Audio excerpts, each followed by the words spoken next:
بسم اللہ الرحمن الرحیم۔ السلام علیکم، میرے چینل میں خوش آمدید۔ تو چلیے شروع کرتے ہیں آج کی کہانی۔ شاہدہ بہنوں میں منجلی تھی۔ وہ بلا کی حسین تھی۔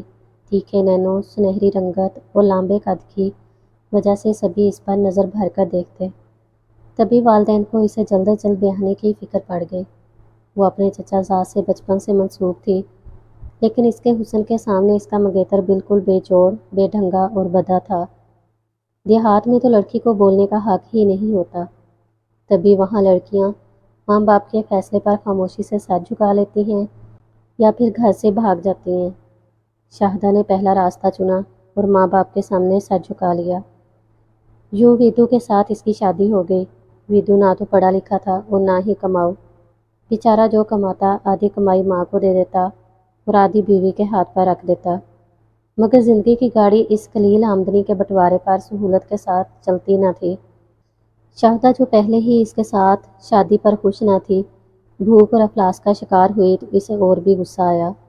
اس نے خود کو بہت کم نصیب تصور کیا، کیونکہ اس سے بہت کم شکل لڑکیاں بھی خوشحال گھرانوں میں بیاہی گئی تھیں۔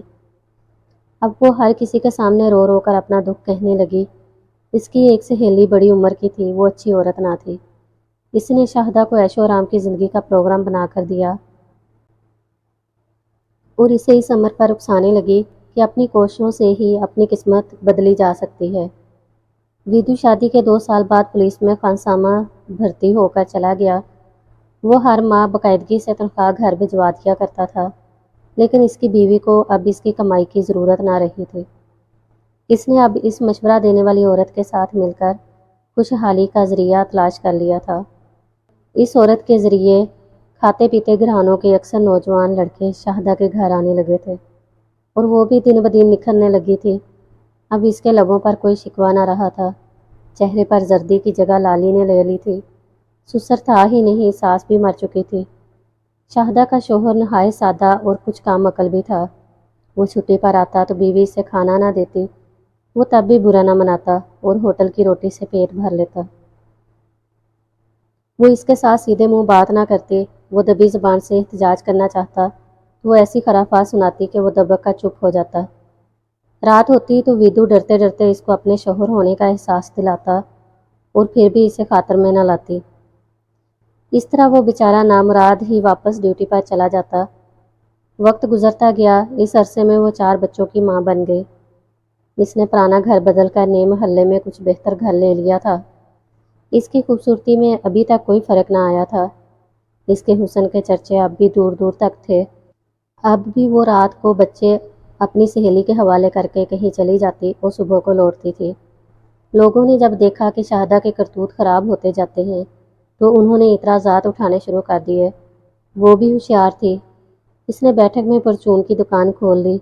اس طرح اپنے عیش کا جواز پیدا کر لیا اور لوگوں کی آنکھوں میں دھول جھونکنے لگی۔ اس کی دکان میں سودا تو بہت کم ہوتا، مگر گاہک بہت۔ وہ سب سے کہتی، کیا کروں، شوہر کی آمدنی تو نہ ہونے کے برابر ہے، 4 بچے کیسے پالوں، بچوں کا پیٹ پالنے کو ہی پرچون کی دکان کھولی ہے۔ اس طرح وہ دوسری دکانوں سے کہیں زیادہ آمدنی حاصل کرتی تھی۔ ساتھ ساتھ اپنی زبان اور عمل سے بھی اس نے ویدو کو بدنام کرنے کی کوئی کسر نہ اٹھا رکھی تھی۔ وہ اسے نکھٹو، نکارا اور بے غیرت کہتی۔ اس طرح نئے محلے والوں کے دلوں میں بھی اس نے شوہر کے خلاف نفرت کے جذبات پیدا کر دیے، جو سارے مہینے میں صرف 2-4 دن ہی دکھائی دیتا تھا۔ ویدو بے انتہا بزدل تھا، تبھی بے غیرت ہو گیا تھا۔ جب وہی بیوی سے باز پرس نہ کرتا تو محلے والے شاہدہ کو کیا کہتے۔ ویدو کے چپ رہنے کی شاید ایک وجہ یہ بھی تھی کہ وہ بیوی کے حسن سے مرعوب اور اپنی غربت سے مجبور تھا۔ وہ بیوی کو اس کی خوبصورتی اور وقت کے تقاضوں کے مطابق ضروریات زندگی مہیا کرنے سے قاصر تھا۔ اس نے بھی شاید حالات سے سمجھوتا کر لیا تھا کہ چلو جب شاہدہ خود ہی اپنا اور بچوں کا پیٹ پال رہی ہے تو مجھے مزید بھاگ دوڑ کرنے کی کیا ضرورت ہے۔ مگر جب وہ کبھی منت سماجت سے اس کو اپنے شوہر ہونے کا احساس دلانا چاہتا تو کبھی بیوی کو اس پر ترس آ جاتا اور کبھی وہ اپنے چھپے ہوئے پنجے نکال لیتی۔ انسان چاہے کتنا ہی منہ زور کیوں نہ ہو جائے، قدرت کی لاٹھی ایک نہ ایک دن اس کے سر پر ضرور پڑتی ہے۔ شاہدہ کے کرتوت جب ناقابل برداشت ہو گئے تو اسے وقت نے سزا دینے کے لیے منتخب کر لیا۔ اس کا ایک رشتہ دار سمیع جب پہلی بار آیا اس کے گھر تو وہ بھی اس کے حسن کے جادو سے نہ بچ سکا۔ اس عرصے میں وہ خاندانی لحاظ سے اکیلی ہو گئی تھی۔ اس کے بھائی اردلی بھرتی ہو کر کبھی کسی صاحب کے ساتھ اور کبھی کسی شہر ہوتے۔ ماں باپ گزر چکے تھے، سسرال والوں کو اس نے کبھی گھاس نہ ڈالی تھی۔ شوہر دوسرے شہر پولیس میں ٹریننگ لینے والوں کے ہاسٹل میں ملازم تھا۔ اب ڈر کس بات کا تھا؟ تبھی اس نے میدان صاف پا کر بے خوف اور کھل کر بے روی اور بے حیائی کی دکان سجا لی۔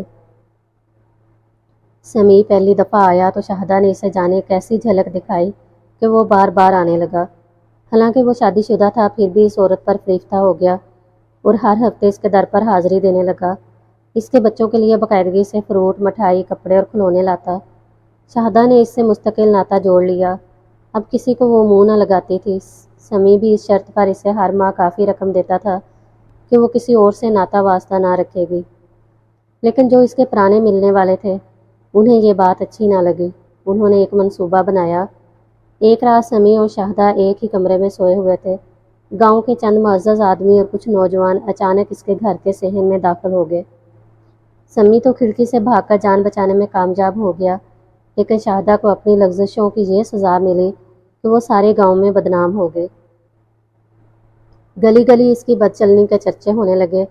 جب اس کے بیٹوں کو جو اب سمجھدار ہو چکے تھے محلے والوں کی زبانی ماں کے کرتوتوں کا علم ہوا تو وہ بھی اپنی نانی کے پاس چلے گئے۔ خاوند جس نے شاہدہ کی حرکتوں کا کبھی پوچھا تک نہ تھا، اس نے بھی محلے والوں کی زبانی جب سرے عام بیوی کے بارے میں غلط حالات سنے تو اسے طلاق دے دی۔ وہ شاہدہ کا محبوب سمیع جس کی وجہ سے اس نے یہ کڑی گھڑیاں دیکھی، وہ تو ایسا گم ہوا کہ جیسے اسے آسمان نکل گیا یا زمین کھا گئی۔ وہ تو محض عیش کوشی کے لیے آتا تھا۔ اس طرح ایک عورت کو عیش و آرام کو غلط رستوں پر ڈھونڈنے کی سزا ملی۔ آج بھی شاہدہ زندہ ہے، اب بوڑھی ہو گئی ہے، لیکن ایک وقت کی روٹی کو محتاج ہے، مگر نہ سگی اولاد اسے پوچھتی ہے نہ محلے والے منہ لگاتے ہیں۔ وہ گلیوں میں اکیلی بھٹکتی ہے، کوئی رحم دل ترس کھا کر روٹی دے تو کھا لیتی ہے، کئی دن نہاتی نہیں۔ کسی خدا ترس عورت کو ترس آ جاتا ہے تو کپڑے پکڑ کر گھر لے جاتی ہے، نہلا کر کپڑے بدلوا دیتی ہے، مگر کوئی اسے اپنے گھر رکھنے کو تیار نہیں ہوتا۔ وہ کبھی درخت تلے سوئی ہوتی ہے، کبھی کسی دکان کے ٹھرے کے نیچے۔ لگتا ہے جیسے یہ بیچاری اب زندگی کے دن ہی پورے کر رہی ہے۔ وہ اپنے سارے خاندان کے لیے عبرت کا نشان بنی ہوئی ہے۔ گاؤں بھر میں وہ کالی بکارن کے نام سے مشہور ہے۔ وہ عورت جو کبھی حسن میں چاند کو شرماتی تھی، اس علاقے میں اگر کسی عورت کو بد چلن یا گناہگار سمجھ لیا جاتا تو لوگ اسے کالی کا لقب دے دیتے تھے۔ لوگ اس کالی بکارن سے نفرت کرتے ہیں، عورتیں اور لڑکیاں اس سے دور بھاگتی ہیں اور بچے اسے پاگل کہہ کر پتھر اٹھا لیتے ہیں، کالی کالی کہہ کر اسے منہ چڑھاتے ہیں۔ شاید یہی وہ سنگ باری ہے جو قدرت کی طرف سے اس کے لیے مقرر کر دی گئی ہے۔ اگر کہانی اچھی لگی ہے تو میرے چینل کو لائک کریں اور سبسکرائب کریں اور کمنٹ میں اپنی رائے کا اظہار ضرور کیجیے گا۔ بیل نوٹیفیکیشن کو آن کر دیں تاکہ آپ کو سننے کو ملتی رہے اس طرح کی نئی اور دلچسپ کہانیاں۔